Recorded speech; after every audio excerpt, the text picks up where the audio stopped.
ನಮಸ್ಕಾರ, welcome back to my YouTube channel ನಮ್ಮ Ruchi ride. ಇವತ್ತಿನ recipe pepper chicken.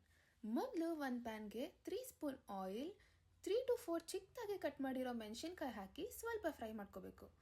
Next 1 onion ಹಾಕಿ ಗೋಲ್ಡನ್ ಬ್ರೌನ್ ಆಗೋವರೆಗೂ ಫ್ರೈ ಮಾಡ್ಕೊಳ್ಳಿ. ಅದಾದಮೇಲೆ 1 tomato, 1 spoon ginger garlic paste ಹಾಕಿ ಅದ್ರ ಸ್ಮೆಲ್ ಹೋಗೋವರೆಗೂ ಫ್ರೈ ಮಾಡ್ಕೊಳ್ಳಿ. ನೆಕ್ಸ್ಟ್ 1/2 ಸ್ಪೂನ್ ಟರ್ಮರಿಕ್, ರುಚಿಗೆ ತಕ್ಕಷ್ಟು ಉಪ್ಪು ಹಾಕಿ ಚೆನ್ನಾಗಿ ಫ್ರೈ ಮಾಡ್ಕೋಬೇಕು.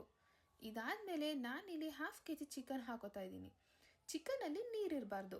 ಹಾಕಿ ಚೆನ್ನಾಗಿ ಮಿಕ್ಸ್ ಮಾಡಿಕೊಂಡು ಒಂದು 3 to 4 minutes ಪ್ಲೇಟ್ ಕ್ಲೋಸ್ ಮಾಡಿ ಬಿಡಿ. ಈಗ ನೀರು ಬಿಟ್ಕೊಂಡಿರುತ್ತೆ, ಅದಕ್ಕೆ 3 ಸ್ಪೂನ್ ಪೆಪ್ಪರ್ ಪೌಡರ್ ಹಾಕಿ ಚೆನ್ನಾಗಿ ಮಿಕ್ಸ್ ಮಾಡಿ. ನಿಮಗೆ ಡ್ರೈ ಬೇಕು ಅಂದರೆ ಹೀಗೆ ಬಿಡಿ. ಗ್ರೇವಿ ಟೈಪ್ ಬೇಕು ಅಂದರೆ ಕಾರ್ನ್ಫ್ಲೋರ್ ಸ್ಲರಿನ ಹಾಕೊಳ್ಳಿ. ಇದನ್ನು ಒಂದು 10 to 15 minutes ಚೆನ್ನಾಗಿ ಬೇಯಿಸ್ಕೋಬೇಕು. ಈಗ ನೋಡಿ, ಪೆಪ್ಪರ್ ಚಿಕನ್ ರೆಡಿ ಆಗಿದೆ.